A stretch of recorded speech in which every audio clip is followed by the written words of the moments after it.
O Argumento vai começar hoje o programa falando da quadra junina. E aqui o símbolo na cidade hoje é o Arraial do Pavulagem. Está aqui conosco o Júnior Soares, que é um dos líderes desse movimento, que já demanda tanto tempo, né, Júnior? Quanto tempo? São 28 anos. 28 anos e cada vez maior. Isso aqui é interessante. Cada vez maior. É assim, eu estava até comento com as pessoas assim, muita gente acha maravilhoso o aumento de público, uma quantidade maravilhosa, assim, você demonstra que a manifestação é bem aceita, né? Mas assim, às vezes, mas isso causa certa apreensão também. Porque a gente Mas por quê? Vocês ficam com apreensão? Por quê? Porque assim, a gente trabalha com qualidade. Do que a gente gosta de trabalhar. Quando a gente tem muita gente num espaço tão pequeno, porque Ficou pequeno. Passou O trajeto pequeno, de vocês já é pequeno. Né? Nós fazemos em 1h30 da Escadinha até a Praça da República, que são 8 quarteirões, né? Então, assim, para você ver como fica entupido de gente. Já né? tá uma concentração muito grande, vocês vão ter que aumentar esse trajeto logo. Ano que vem, vocês já tem que começar a pensar nisso. E a Bem, Praça da é um República? núcleo, são 6 músicos. Esses músicos. comandam, né? São os maestros da história. Mas quantas pessoas têm instrumento na mão em volta? Olha, para as pessoas entenderem como é que funciona isso, o fato primordial, o provocador disso é o fato de a gente ser músico. Sim, né? Então, naturalmente. o fato de a gente querer demonstrar a nossa música para as pessoas, formar plateia, etc. Né? Basicamente isso. Um repertório autoral, do princípio ao fim. Só músicas nossas, alguma exceçãozinha que a gente faz, mas... Como é que essas pessoas decoram essa música?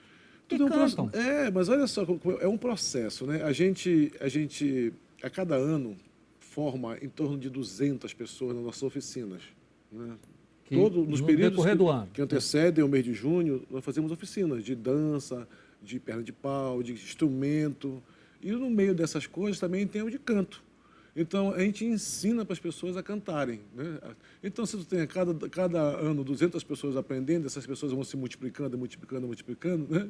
A gente acaba tendo hoje shows que as pessoas cantam os nossos repertórios inteiros, porque assim, a gente conseguiu ter esse canal direto com eles. E quantas músicas são para durar um trajeto de 1h30 aí, sem repetir música? Olha, são aproximadamente umas 15 toadas de boi, né? Mais uns 8 carimbós, mais umas 6 quadrilhas juninas e só umas 20 músicas. Bem, né? Vocês fizeram um mix da cultura junina, né? Vocês Exato. misturaram todas as manifestações numa só. Numa só. No fundo, a gente quando foi para a rua fazer a manifestação, inventou esse negócio de fazer o arraial do boi para fazer o boi pavulagem, né? Como é que vai vestir essa manifestação? A gente começou a tirar pedacinhos de cada lugar. Por exemplo, eu sou de Bragança, então a marujada é uma coisa muito forte da região de Bragança. Aí veio o teu chapéu, que já agora é marca do arraial. Virou uma marca do pavulagem. O chapéu ele já existia pela necessidade do sol, de proteger do sol. Então vamos enfeitar o chapéu. Né? Aí, na manifestação, você tem um cabeçudo, que já vem lá de São Caetano de Odivelas. A gente já tem o boi, que é mais padronizado pelo estado todo, mas também tem em outras regiões. Né? Então, foi trazendo um pouquinho de cada lugar. A história dos santos, festeiros, né? Então, o São Benedito, o São Sebastião, o São João, o Santo Antônio, então essas coisas que tem nas manifestações por interior também. E a gente sintetizou tudo isso dentro de uma manifestação, junto com os ritmos. Então, vieram os ritmos junto também, né? Então, assim, isso foi sendo amalgamado, foi sendo misturado ao longo desse tempo aí. A gente já avançou, já revoltou um pouquinho, já reconstruiu, já misturou um pouquinho. Agora, Júnior, como toda manifestação cultural, todo movimento cultural no Brasil, ele depende de apoios, ele depende de patrocínios, invariavelmente cai na mão do poder público. Isso é a prefeitura, o governo do estado que banca aqui e ali. Em situações econômicas atípicas, como a que a gente está vivendo, não deve ter sido muito fácil, né? A ração diminui e aumenta o número de brincantes. Então, há uma desproporção. A gente vê a briga no carnaval, a gente vê a briga em todas as grandes manifestações. E aí vocês partiram para a sacolinha, uma sacolinha virtual, é isso? Exatamente. Inventaram essa modalidade de patrocínio no Brasil, agora, né, importaram de algum lugar, que é o que eu chamo de financiamento coletivo. Tem outro nome aí em inglês que eu nem gosto de falar essas coisas. Crowd alguma coisa, não sei lá onde.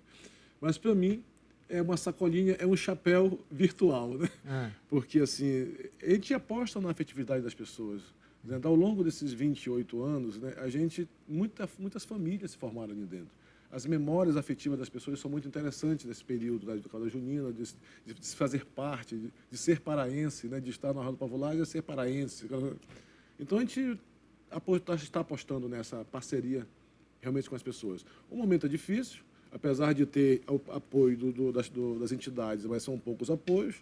E o que a gente tinha, assim, vinha tendo nos outros anos, um certo conforto através do patrocínio, esse ano desapareceram, evaporaram por conta da situação econômica, como você bem falou, né? Então, as empresas estão todas meio ressabiadas de investir.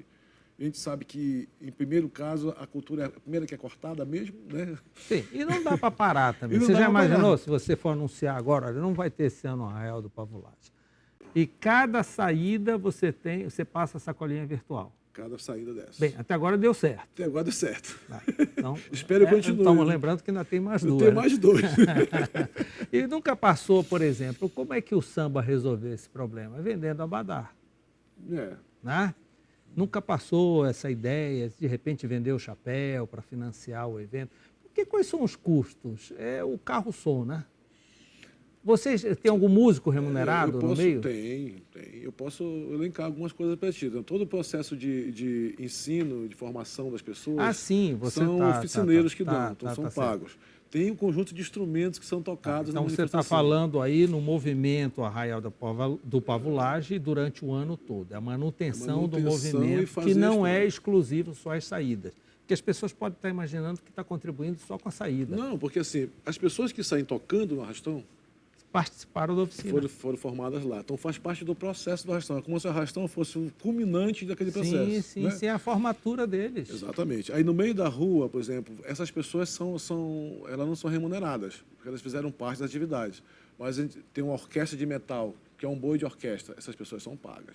Né? Então, Júnior, vocês Tem a estrutura da Praça da República, que é onde é feito o show, né? Palco, som, banheiro químico, cerca, estrutura de show. Vocês pagam alguma taxa, alguma coisa? Não, né? Não, graças a Deus a gente tem alguma isenção e a Prefeitura também resolveu ajudar um pouquinho esse ano nisso aí. Sim, mas de qualquer maneira é um custo elevado. Agora eu te pergunto outra coisa que também, comparando, eu vejo, por exemplo, o Boi lá em Manaus, que tem a tal das festas de curral durante o ano todo para arrecadar dinheiro, que seria mais ou menos um arraial fora de época. Né? Sim. Aí você tem rodas de samba das escolas de samba. Você não acha que 5 manifestações, essas 4, e mais o dia que antecede o Sírio, não é muito pouco? Vocês não deveriam sair mais e ter mais sacolinha para arrecadar? Gostaria muito de fazer isso. Eu acho que sair nem tanto, mas deveria ter ações mais ao longo do ano para arrecadar essa grana, para poder bancar esses 5, pelo menos, que estão no calendário. Né? Eu acho que sim. Assim, a gente ainda não consegue ter um lugar onde possa cobrar, né, pegar aí o calendário dos santos festeiros e, de repente, você fazer uma manifestação. Por que não faz uma manifestação para São Benedito aqui? Por que tem que ser só na tua Bragança? Faz aqui também. E arrecada aqui. Sim, não é? E assim, sucessivamente, ver quais são os santos que gostam de festa. São muitos. São muitos festeiros. É verdade. É uma ideia. Vamos levar para o pessoal lá, ver o que a gente consegue fazer. Mas assim, porque envolve, de certa forma, necessidade de espaço, Mauro. A nossa sede ali, não dá para fazer evento pago ali dentro. A sede o que é? Alugada, é cedida? A sede é cedida para nós pela Santa Casa. É uma daquelas casas casarão antigas, lá da Castilho França, em frente à Estação das Docas. Mas aquilo é pequeno, aquilo tem 3 pisos. Só temos o térreo. É só o térreo. Nós temos só o térreo. Os outros 2 pisos estão uma ocupação indevida, a gente não consegue tirar as pessoas de lá. Já tem ordem de despejo, mas eles não conseguem tirar. E há uma promessa de dar o prédio todo para vocês. Inclusive, depois que for cedido por integral, né, a gente fazer uma reforma nele geral. Né, aí... Tanto prédio abandonado na cidade, Júnior, tem que fazer um mapeamento aí, perguntar à prefeitura, o que você vai fazer com o Palacete Pinho, o Palacete Bolônia, o Palacete não sei de quê. E assim, pô, dá um desses para nós. No mínimo a gente vai arrumar, limpar. É verdade.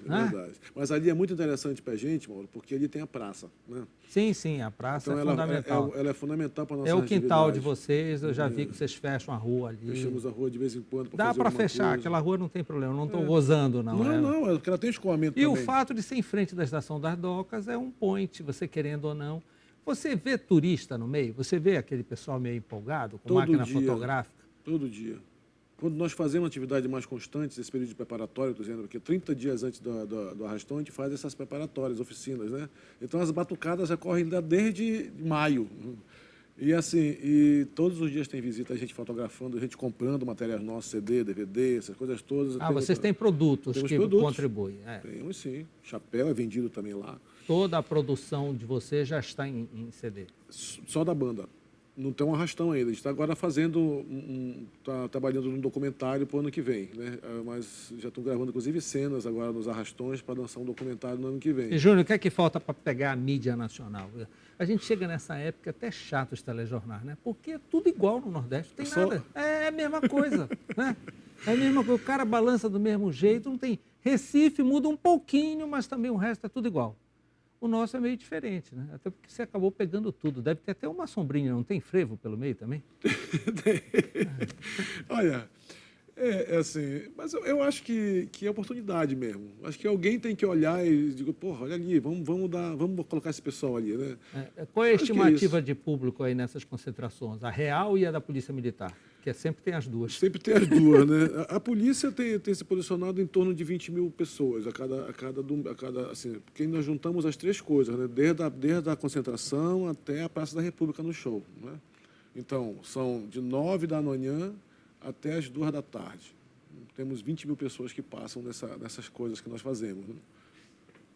80 mil pessoas, né? Ou seja, no ano. É um movimento. Se fores comparar, incluir o do Sírio, que eu acho que ainda é maior. É maior ainda. Né? Até porque o trajeto é maior. É muito mais interessante aquele trajeto. Tem mais sol, é verdade. Todo pela lateral. Mas é lindo, todo, passar pelo Ver o Peso, passar em frente à catedral, é tudo muito bonito. É muita gente. É por isso que a gente está apostando nesse financiamento coletivo.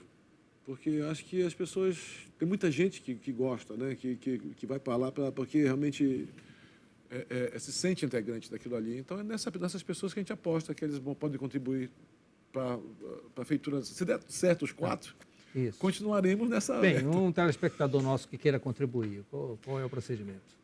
Bom, se você não está acostumado a entrar na internet, pode ir lá no Google. Não, a gente viu agora, achou interessante. Foi domingo, viu lá aquela movimentação ontem na praça, está interessado. E aí? eupatrocino.com. eupatrocino.com. Ou então você vai lá no Tem Google... barra, a Real do Pavular? Não. Vai abrir um site de são vários projetos de financiamento. Aí está lá a Arrastão do Pavulagem, clica em cima, quando você clica, abre a página, né? Aí tem os diferentes níveis de contribuição. R$20, você ganha... Você fez uma mudança, o nome do movimento é Arrastão da Pavulagem. Do Pavulagem, tá. E o movimento que saiu ontem é Arraial do Pavulagem. É porque o Arraial do Pavulagem, assim... É o lado artístico, é a banda Arraial do Pavulagem, que somos nós músicos, né? Mas a manifestação cultural que nós fazemos na vida é um arrastão. Né? É mais ou menos isso que eu estou tendo. São duas coisas em uma. E lá é fácil contribuir? Ele pode contribuir com cartão de crédito? Exatamente com isso. É tudo fácil. Nós optamos por isso, Mauro, também porque dá transparência. Sim. Então, todas as pessoas que colaboram saem depois, a gente publica esse negócio todo. Esse negócio de depositar qualquer dinheiro numa urna, então é uma sacolinha, né? Hoje a gente tem que tratar o dinheiro com muito cuidado, assim, porque é para evitar as más línguas, né? Então, como é tudo oficial, então não tem problema. Depois a gente presta conta, todas essas coisas direitinho. É muito simples, é muito simples. Você tem no cartão, você vai lá, paga, né? E por isso que é legal. Se começar a complicar, vai perder a graça. Com certeza. Vai perder a graça. Muito obrigado por mais essa conversa, parabéns, sucesso e que vocês estão muito próximos já de pegar aí a coisa, o embalo nacional, que seja uma referência de Belém. Com certeza. É uma Estamos aí no rumo dos 400 anos, Barulho, se a gente tinha lembrado como referência disso. Né? Então você já tem que sair no dia 12 de janeiro, que Belém faz 400 anos. Já te prepara que essa colinha vai ser boa para essa saída. Estou torcendo por isso. Obrigado. Obrigado. Valeu. Logo depois do intervalo, vamos falar sobre odontologia estética. Estará aqui conosco a odontóloga Daniele Flecha. Eu volto já.